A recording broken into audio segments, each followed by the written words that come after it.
1998 থেকে ত্রিপুরাতে মিজোরাম থেকে ডিসপ্লেসড হয়ে বড় মাত্রায় আমার রিয়াং ভাই বোনেরা এসছেন। এই বিষয়ে পুরো দুনিয়া ওয়াকিবহাল যে নিজের রাজ্যেই 23 বছর যাবৎ 98 থেকে নিয়ে এই পর্যন্ত নিজের রাজ্যেই যাদের মানে জীবনশৈলীর কোনো মাপকাঠি ছিল না, যেখানে ইন্টারনেটের জামানা, কম্পিউটারের জামানা, যেখানে গুগলের জামানা, সেই জায়গাতে আমরা স্কুলিং করতে দিতে পারি না, তার কোনো আধার কার্ড নেই, তার কোনো সার্টিফিকেট নেই, তার কোনো স্থায়ী বাসস্থান নেই। সেটা অত্যন্ত লজ্জাস্কর বিষয়, হৃদয় বিদারক।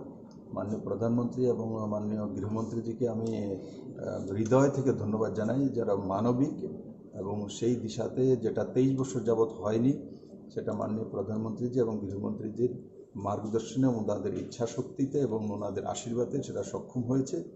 এই যে 37,000-এর কাছাকাছি টোটাল পপুলেশন তার মধ্যে রয়েছে, আর 6,740-এর কাছাকাছি ফ্যামিলি, তাদেরকে স্থায়ীভাবে বসবাস করার জন্য ত্রিপুরা সরকার এগ্রি করার পর আমরা চুক্তি স্বাক্ষরিত করি। কারণ মিজোরামে তারা যেতে চাইছিল না, কারণ তাদের স্থায়ী বাসস্থান সেখানে তারা একটা অসুবিধার মধ্যে ছিল। ত্রিপুরাতে যেই মাত্র আমরা এগ্রি করেছি এবং তৎক্ষণাৎ কেন্দ্র সরকার 600 কোটি টাকা একটা প্যাকেজ দিয়েছে, পরবর্তী সময় আরও হেল্প করছে। তো এখন তাদের জন্য আমরা স্থায়ী বাসস্থান তৈরি করছি এবং তাদের 300-র কাছাকাছি ঘর তৈরি হয়ে গেছে। আর এই অক্টোবরের 31 অক্টোবরের মধ্যে আমরা প্রায় 1200-র কাছাকাছি ঘর তৈরি করে দেবো এবং 1200-র কাছাকাছি ফ্যামিলিকে আমরা সেটেল করে দেব। বাকি যে আমাদের 14টি জায়গা রয়েছে যেখানে ওদেরকে সেটেলমেন্ট করানো, স্থানীয় লোকেদের সঙ্গে পরামর্শ করে, যাতে তাদের মধ্যে কোনো ঝামেলা না হয়, মিলেমিশে সেই জায়গাটা করার জন্য আমরা কার্যরত। যেটা আমরা এক সময় কোভিডের কারণে আমরা একটু সময় বেশি লেগে গেছে, আশা করি আগামী 5 থেকে 6 মাসের মধ্যে সেটা সম্পূর্ণ সেটেলমেন্ট হয়ে যাবে। আর ওই দিন আমরা যখন দিল্লিতে গিয়েছিলাম, চিফ সেক্রেটারি সহ আমি আর home secretary, central home secretary, অন্যান্য আধিকারিক ছিলেন, মাননীয় গৃহমন্ত্রীজির নেতৃত্বে সেখানে বৈঠক হয়েছিল। সেখানে এই বিষয়গুলি উনি রিভিউ করেছেন যে কবে নাগাদ হবে, ঘরগুলির কোয়ালিটি কেমন, ইন ডিটেইলস উনি সব কিছু জানতে চেয়েছেন। ওদের জীবনমানের জন্য স্কুল কী করা হচ্ছে, শৌচালয় কীভাবে নির্মাণ করা হচ্ছে, ঘর কীভাবে নির্মাণ করা হচ্ছে, তাদের অ্যাকাউন্টে পয়সা কীভাবে, 1-to-1 মাননীয় গৃহমন্ত্রীজি সমস্ত বিষয় জেনেছেন এবং তার উনি ডিটেইলস অবগতির জন্য যে ব্যবস্থা হয়েছিল সে বিষয়ে অবগত হয়েছেন।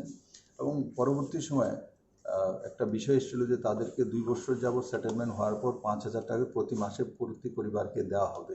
সঙ্গে সঙ্গে মাননীয় গৃহমন্ত্রীজি, আমি দেখলাম এত মানবিক, আমাকে বলছে, মুখ্যমন্ত্রী মহোদয়, এরা তো গরিব, এদের তো কিছুই নেই, জুম চাষি, এরা কবে থেকে পড়ে আছে, ঠিক আছে 5,000 টাকা করে আমরা দেবো। সঙ্গে সঙ্গে তাদেরকে যখন কি ক্যাম্প থেকে আসার পর তাদের চাউল বন্ধ হয়ে যাবে, ক্যাম্পে এরা চাউল পেত, এখানে আসার পর সেটেলমেন্ট হওয়ার পরে 5,000 করে মাসিক পাবে। তো স্বাভাবিক এটা দেওয়া হবে না, সে নিয়মে ছিল না।